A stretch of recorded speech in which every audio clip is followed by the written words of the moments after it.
We're meeting again with Jo Maurina, and today we're going to talk about the relationship with your divorce lawyer and what that is, what it's not, and what it should be and what it often isn't. Wouldn't that be a correct way of putting it? Yes. But as we always do before we start, Jo's going to give you her contact information so that if after this you'd like to talk to her more about what she offers, you can find her. So go ahead and give them your contact information, please. Thank you. Hi, I'm Jo Maurina. My phone number is 801-864-9170, and you can reach me at contact@glowwithjo.com. It's glowwithjo, glowwithjo.com. Okay, so some people might believe that this is going to be one of those, it's like, oh, you know, your relationship with your lawyer is so important, and they're so great, and they're so crucial, and they're so vital, and all that kind of stuff, but that's just not my style, personally.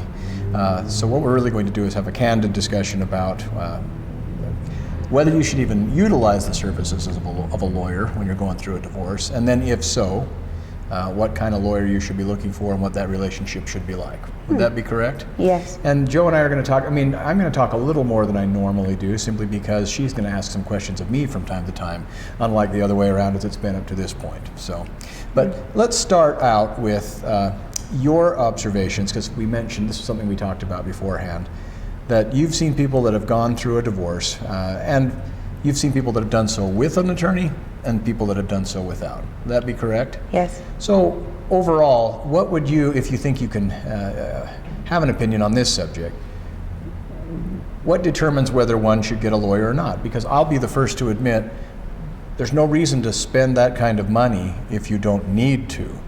So when do you see the need arising, in your view? Thank you. That's a great question, and in my personal experience from what I've observed, I see people that have, it depends, I guess, on assets also. If someone has a mass amount of assets, you're going to want somebody to take a look at that and make sure things are equally distributed and, fairly distributed, and whether fairly exists or not in divorce. Which is typically equal, by the way. That's the presumption in the law. Yeah, I would hope so, and that's the thing. If we can get down to letting the ego aspect go of having to be right or to win, it's easier to spend money on an attorney because you're going to get the better outcome. Most people are in divorces and they're already not wanting to be in that position. So having to spend money on something that you already don't want to do is really hard for people to see. That's absolutely right. I see it all the time. Like, how do you see that value? Like, I can't pay that. But then in the long run, if you take a really good look at the big picture, a lot of my personal friends that I've seen go through divorce say it's worth it. Spend the money on the lawyer, regardless if you have assets or not. If there's children involved, there's always going to be some emotion that can be invoked in the other party if things aren't done in the best way possible.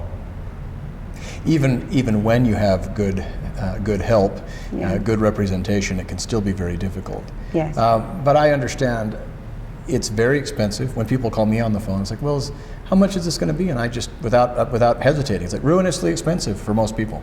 Like, oh, that doesn't make me feel very good. Like, I'm not here to make you feel good. I'm here to answer your question. And your question was, is this going to be expensive? And the answer is yes. For most people, it is not just expensive, but very expensive. Now, it's so expensive as to be a waste of your money? That's the question, right? Right. And I think what you've said is that a lot of people will try to essentially jump over dollars to pick up dimes. They're like, well, at least I didn't pay an attorney for, to help me. It's like, yeah, but look at the result you got. Correct. Correct me if I'm wrong. Have you ever dealt with anybody, maybe just like a young couple without kids, where they didn't have a lot of net worth, who were able to get divorced without having to use an attorney? Do you know anybody in that position? That's a great point. Yes, I do. Yeah. And that's easy. And by the way, did the world collapse for them?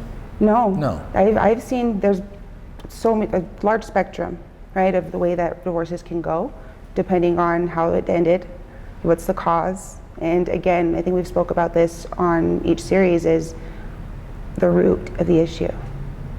You got to get to the root of the issue, and that's in all ways. That's even financially. So if you're about to pay for something, and you may not be able to see the value right now, you have to believe in the non-monetary aspect of it, that you're going to get a reward later down the line.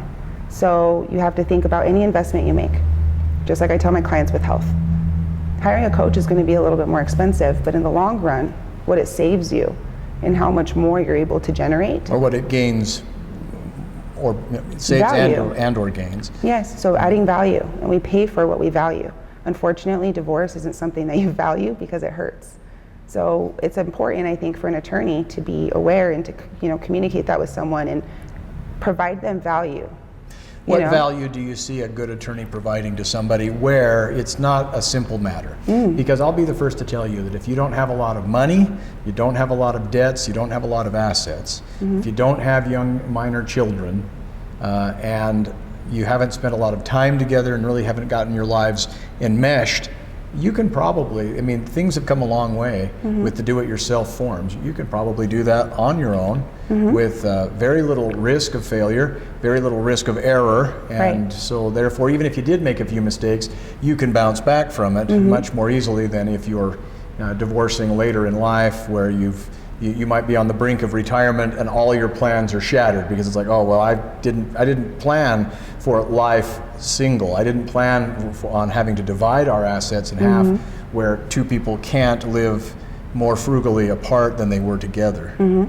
So what kind of value do you see lawyers providing as someone who wasn't involved in the divorce itself but dealt with people that were in a divorce case?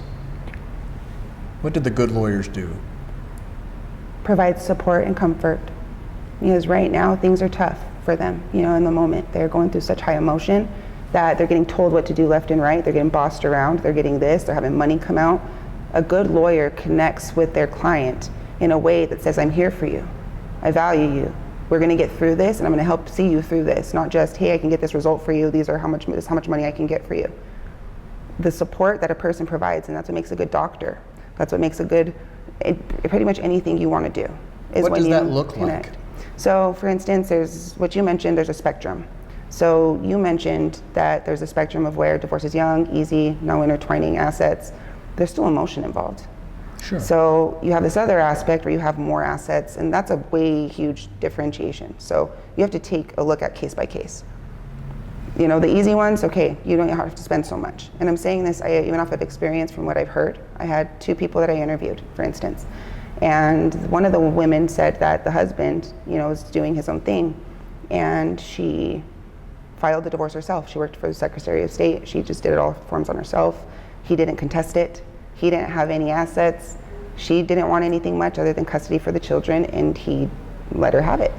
So the emotional background matters so much, because a man with assets, if that wife, in his mind, didn't necessarily do much and he did all the work to grow it, I've seen that also, where the men are like, she wants to take me for everything. And instead of being willing to settle for half, they want to take more, or the woman's emotion gets involved to want to take more.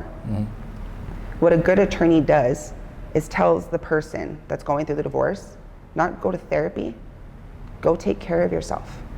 Go get right, go eat good. Go do stuff that's going to allow you to critically think better while you're dealing with your emotions. That's definitely true. So, that you can't fix a person overnight, but at least you can make them aware of their actions and how they're acting. And most people, especially in the jade of pain, can't see it. They're jaded. The pain is so present that they're unable to tap into what's possible. And so having an attorney that allows and invites that person to do something like that for themselves is not only life-changing, it's life-changing for both parties, because that person will become a better client. You see people, I see this a lot, where people have an idea in mind as to what they think is fair. And then that's the lens through which everything is viewed, even if that's not the way the law works. Or even if it's like, yeah, you have this idea that you think this is fair, but the facts just don't support it. Or you claim that you claim you have expenses of this much and that's your need, or you claim that you feel like you don't have to disclose this because all's fair in love and war, and it's kind of like, this isn't going to work. Right. That's not the way the court will look at it. That's not the way the statutes are written. How can an attorney help somebody in that regard? Because oftentimes the response is, well, almost like, I hired you to get me what I want, as opposed to, I hired you to ensure that my rights are protected. How can somebody in my position make that clearer? Because I'll tell you that if I just simply tell them that, it often falls on deaf ears. I bet. Why is that? I bet. Root of the issue, to be quite honest, is the inability to process one's emotions. It's like think of a small child. They go into a grocery store. I want this candy. Okay. Mom doesn't give them the candy. Screaming bloody murder. That's what humans do when they're unable to process the way they feel. Instead of thinking, maybe I might be able to have this candy in a week. And if the mom explains, hey, you may not get the candy right now. Let's go home, let's do some chores. Then we'll come back and you'll get the candy next time, okay? And, if they had that conversation, maybe they might be able to calm down and wait for the candy next week. The problem is nobody's there for people. Nobody really has soundboards to go to. And again, a lawyer is not a mental health professional. They're not someone who should be giving their personal opinion to clients as advice, because at the end of the day, that's one perspective. I realize too that oftentimes what a client may be telling me is not what they're really thinking and not what they're really feeling, either because it's embarrassing or because maybe they want to test out an idea to see if it passes the laugh out loud test. And so it's frustrating at my end because oftentimes people will come to me with questions that just strike me as like, we've been over this before, or really can't you just see how that just drips with greed or drips with vengeance, or something like that? When sometimes they'll come clean and say, oh, well, yeah, I kind of thought so, but I wanted to make sure that I could bounce it off of you and see what you'd say first, so I didn't have the wrong idea. Right.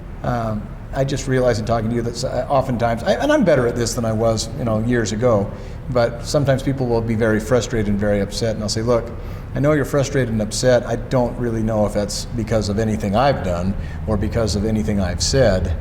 What's going on with you? Are you afraid? Are you angry? Do you feel betrayed by the system, by me, by your spouse? That does help, but it would also be good for the client to know. Just be upfront with your lawyer, because one thing that, Joe, you probably have had similar experiences where somebody who's in one of the healing arts, and lawyer was one of those at one time, I would still say it is, doctor, priest, lawyer, we're there to try to make things better. There's plenty of doctors that don't, plenty of priests that don't, and plenty of lawyers who don't. But we can make it better. We can make it easier for us to do our jobs to make things better if you'll just tell us what's really on your mind. If you'll get to the root of what your concerns are, because we can more clearly understand it, and then that much more clearly see a solution or see what the options might be. Yeah, no, that's a great point. And in lieu of that, we have to be very aware of what our body does under stress. Your physical body has a reaction, chemicals going off in your brain. When someone's in pain, men especially, so this goes both ways. And we kind of covered this a little bit in a previous video. Video.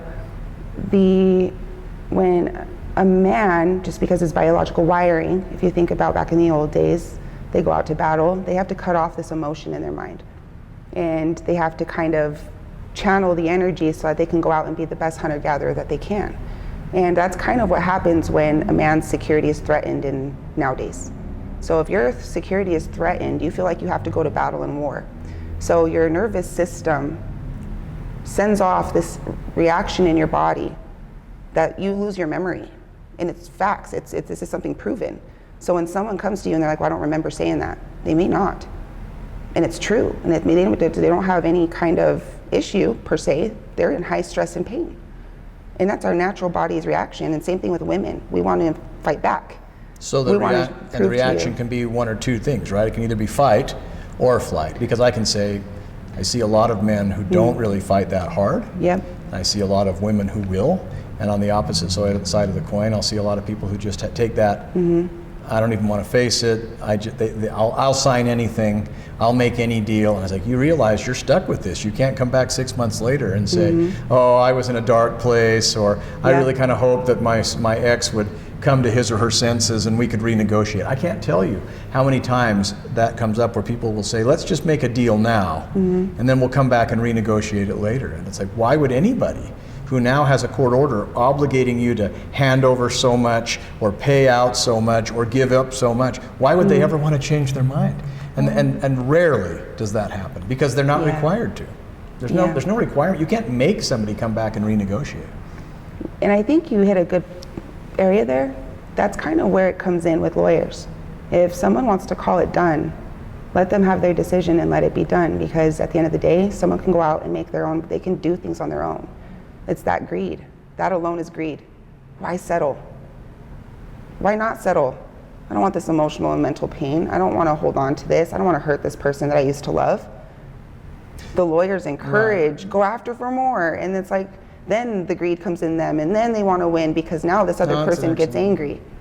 So that's like a fuel to the fire when you tell somebody, no, like, you used to love this person at one point. Why do you want to inflict pain on them or hurt them? It's because they're hurting you. You don't want to go take them for more if they're willing to let it go. There's certainly an aspect. What about the decisions or the desires motivated by fear?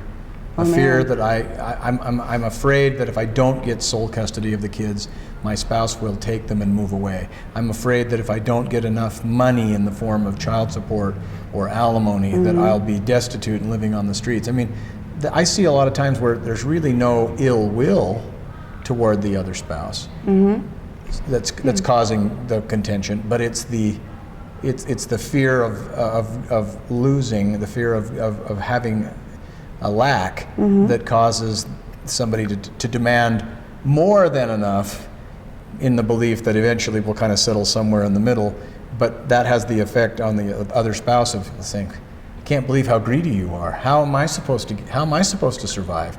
Or like you talked about, I worked so hard to build this up and now you just want to rip it in half. You know, and so what? Well, actually, rip it in quarters where you get 3/4 and I get 1 or something like that. How do people think that way? Why do they think that way? I mean, it's obvious that it's like, well, I don't want to go without, so I certainly will never go without if I have more than enough. How do you talk to somebody saying, but this is a divorce. We're dealing with a finite amount of resources here. Yeah, that's... What do you do? That's good. And when somebody's going through something, from what I've seen, is we react based on what we know. So lack of, which is, you go fear, and then anger. Anger stems from fear. So fear is usually the root issue, and then that stems out into anger or, greed. And you take a look at, this is something that I was thinking about. We all suffer with things that struggle, not suffer, we choose to suffer. We struggle with things that are very core things. Envy, greed, wrath, gluttony. You have all of that area, and we each suffer something more in one area than another. So you kind of get to the root of someone by, if it's greed, that person is feeling a lack thereof inside. That person, it does not feel lack necessarily in the world. It's inside that they feel in the lack of the incapabilities that they have to go out and make it happen for themselves. So they need to go take care of themselves so that they can then come to that purpose and realization of, what is my purpose on this planet? And redefine the purpose that they have within, rather than defining that purpose with money that they've accrued with that person. How long does it take for the average person to make their peace with that? And no longer than a divorce. 3 to 6 months, if you're active and if you're really applying yourself, you can come to... I bet there's a lot of people that are watching this right now, when you say that, are like, oh, that's doable. It's very Even doable. if I have to suffer for a few months, I can, if that's how I come out at the end. Yeah, it's way better than suffering. Pain and suffering I think are two different things. And what I've experienced and what I've learned throughout my own experiences is pain is necessary. Pain is some emotion we have to feel to create this purpose inside and redefine and redirect where we're headed. Think about all the times that you've been in pain, and after you've gotten out of it, you're like, yes. And it directed you, and it gave you a different power and a little less fear. Or it kind of helped me to see what matters most. Yeah. Suffering, however, is a choice. We choose to suffer. We can be in pain without suffering. We don't need to agonize over the pain. We don't need to dwell on the pain. Yes, and we have to experience it. Yes. But we don't have to dwell on it, and we don't have to let it define us. Yes. And if you look at people that Or are... control us, I was going Or to say. control us, sorry. Yeah, no, go ahead. Yeah. When you look at people, you were saying. Yeah. So people, when they are going through divorce, you have to kind of think of the person aspect. Let's think of two people. Let's take out the emotion. Let's just think of the two people. And before you judge somebody on their like anger, we have to ask them about their pain. Can I ask you a new question? What about Sure. a divorce that has come about because of a significant or even a catastrophic change of some kind? Somebody develops an addiction they didn't have before. Somebody loses a job, where they were very affluent and now they may not even have an income, or if they do, it's a lot more modest. They had to move out of the fancy house and living the luxurious lifestyle to living in a tiny little apartment and working a job that pays very little and maybe is a lot harder. On top of that, adding insult to injury, and then somebody saying, the other spouse, for example, it's like, well, I want this to be treated like we still live that way. I want alimony at the lifestyle that we used to live. Now, assuming for the sake of this conversation, that is just impossible because the job really has been lost. It wasn't fabricated, it wasn't contrived. I see I see people really struggle with that. I see, for example, let's assume that it's a husband who loses the job, because although there are more and more women gaining parity with men in incomes, there's still a lot of women who are dependent on husbands more than there are husbands dependent on wives. So the wife is saying, it's like, I want the life I had, and I want the court to order that you provide me with an income. I see that a lot, whether I'm on the side of the wife or the husband. It's like getting the wife to see, it's like, that just isn't possible. It's just not there. And I also know that sometimes the wife will say, well, how do we know that this wasn't all contrived? How do we know this wasn't all a setup? It's like, it is possible, but even if that's the case, how do we prove that? The problem on the men's side is oftentimes the court will say, yeah, so you've had a tough break.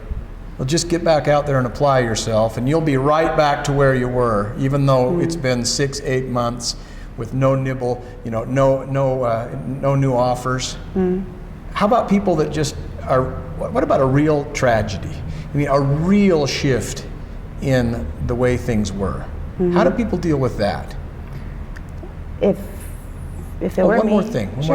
Or, you know what, I used to come home and see my kids every day. Now I realize with this divorce, my spouse will be moving away with the kids, and I'm going to see them 4 or 5 times a year now. And it just doesn't break my heart. It rips it open. How do people approach that? Well, there's 2 pretty different things. So I want to address the first one first, and then we'll go back to the second one if you're okay with that. Absolutely. So the first one is pretty not simple, it's really complex. Divorce is really complex, and it's very case by case. And everything I say, I never mean to subject any one person into a specific category. It's really generalized speaking that each situation is different. Yeah. However, we experience similar emotions and same emotions. It's patterns. So when 2 people get married, there's a lot of different things that a lot of people don't look at prior to getting into that marriage after it's already done, and then they figure it out 6 months to a year later. That kind of breakup is a conditional kind of love. There's conditional love and there's unconditional love. When you unconditionally love somebody, you love that person because of who they are and what they do for you and the love that they give to you. Not because of what they have, not because of what they give to you, and not because of what they've created for you. And I think it's huge to look at that, and a man that is divorcing a woman that is demanding those, he should be grateful that he's separating himself from someone who's loving him conditionally, and he gets the opportunity to go love again unconditionally, and maybe be more aware of the person he marries next time on conditions, unconditional. And same thing with women. Women need to be aware of why they believe things should be conditional and the love that they give. However, most people don't love themselves enough to give unconditional love. Unconditional love is pure love that comes from you loving yourself wholly. But I'm afraid of like something like happening to me like that, just being catastrophic. Just financially, just being overnight, losing everything, whether that be because of like something with my health, or because like somebody sues me and I lose or something like that. You know what I mean? I worry about that, and I don't know. I have a hard time saying, well, but at least I have my health or my freedom. At least I still live in America. I'd be like, yeah, but I used to have all that, and I had, a financially prosperous or more secure life. Yeah. I like what you said about that. Hey, at least be grateful that you're no longer stuck with someone whose love is conditional, or who valued you because of what you did for him or her. In a way, though, is that enough comfort? I mean, it's kind of like, yeah. And every time I write a big fat alimony check, I think, yeah, I'm so glad that I get to. It's painful. It is painful, But again, like, it's something that we create. There's this something. Like, I love the saying, proper preparation prevents poor performance. So if you prepare yourself, you can prevent a lot of emotional issues. We have to think that those catastrophic events can happen at any time. And I'm speaking like I would speak to my client. Everybody's on a high horse. Yeah, you're making money. However, that moment can come to anybody at any time. And it doesn't matter who you are. It doesn't matter what you have. I've lost everything multiple times. Doesn't matter how much you've tried to prevent it. Right, and it happens. And I lose everything. And I have to start from ground zero. But starting from ground zero has made me a better person emotionally, mentally, physically, because of how many times I've had to do it. So when I tell someone, like, if somebody's capable of accruing a large amount of money and it has that business mindset, you're capable of anything.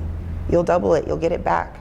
Turn that pain into purpose rather than allowing that pain to inhibit you and to allow you to get cold.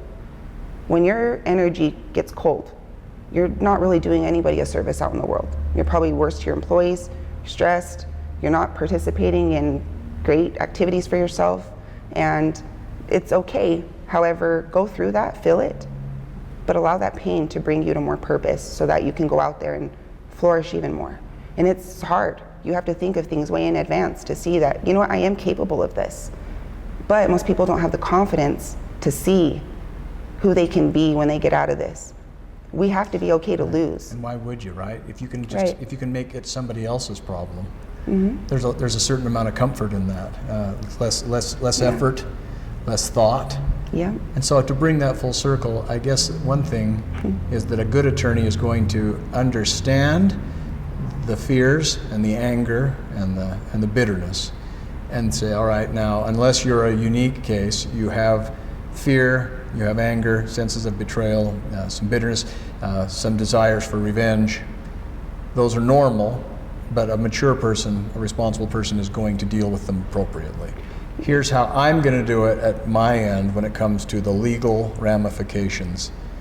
And then you're going to have to deal with your own emotions when it comes to you personally. And a good lawyer is going to, because one thing you mentioned off camera was that, in your opinion, every lawyer should have at least one go-to mental health professional, probably more than one for different kinds of needs, so that they can say to their clients, I can do a good job for you on the legal side of things, but I can see there's a lot of other problems, not your fault, perfectly normal in the course of this kind of gut-wrenching, life-changing event, but you really you'd be wise to go to see somebody to help you with that.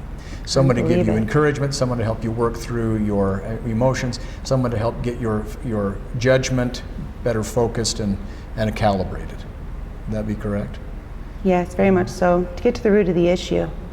And honestly, I feel like when it comes to mental health, and men or women, and I'm sure you see this, we have to be really delicate of how we word things.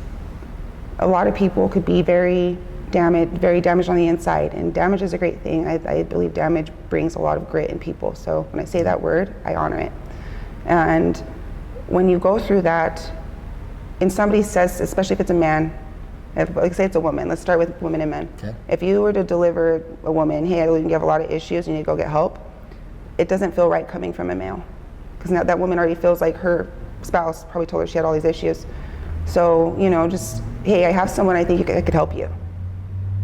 And if they say why, I'm talking to you about that. That's what I mean. The attorney himself Yeah. or herself may not in those words, but Yeah. the attorney has to be aware of this, of that, and be equipped to refer a client to someone who can provide them some mental health benefits. And the reason I say benefits is because it's not like you're sick. You might be, but even if you're still not mentally or emotionally suffering any kind of pathology, the pain is still there. Pain is present. The effects are still, they're still having an effect on you. Yes. And there are people other than lawyers who are better equipped to help them through that, and should be able to notice that and then offer some kind of assistance in the form of, I can't do it, but I know someone who can. Yes, and a lot of attorneys do have like therapists and that to call. I've talked to therapists, I've talked to doctors, I've talked to different people that are calibrated, they're really great at what they do, that have expressed that sometimes therapy could be a little bit more detrimental in some cases, and just alone. So what we discussed, I think it was the first episode, how important it is for someone to have like a spiritual healer, spiritual coach, a fitness trainer, somebody who's actually helping their physical body move and process all the emotion that they're dealing with in therapy. So they can really dance together very beautifully. You can go to therapy, get what you need to say out, and you can also go to this other person that, say it's a quarterback and you're throwing the ball and that other person catches the ball. The therapist would throw the ball to me, I catch, and I'm able to coach and lift that person up.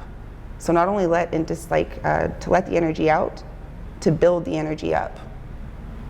I guess it doesn't make much sense to come to the realization that you need to get some physical exercise, and you've broken through with your counselor or therapist, and then say, yeah, that's a great idea. I feel better just thinking about it already, and then never actually going to get the exercise. And that doesn't mean that you have to become a world-class weightlifter, but just somebody who knows how much you need and what your limits are. Intuitive health. That's really what I guide my clients to focus on, is intuitive health. Listen to your body, listen to your heart, listen to the way that they communicate with one another, and it allows you to think better, make better decisions, and show up better as your best self.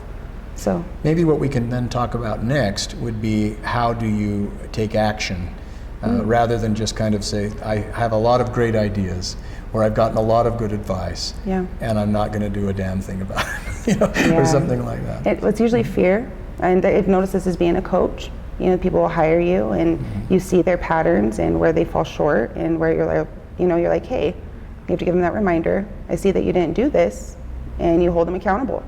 A lot of people are lacking accountability.